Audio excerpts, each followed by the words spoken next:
Time check 10 PM. So muna ni ang itsura niya karon. Natulog sa siguro tanaw. Ang brake system nga itong itaod mara. So muna ni ato ang project nga Wave S tulisan. Gisiting na to yung cover.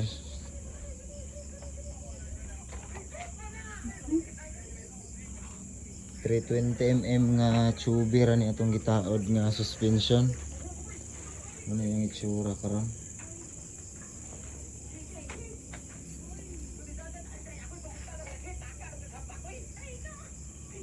Cowling og wala pa nataod ang cowling. Ato alang gi try kung bagay ba sa iyang color kay namo gud ta isa ka combination nga color ani. Pero nahutdan man so sa karon kanira sa atong gitaod.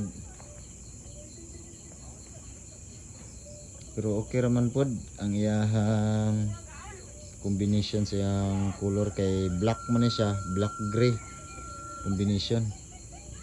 So muna update sa ato ang Wave S tulisan. Tulog sa siguro ta kay alas 10 kape naman.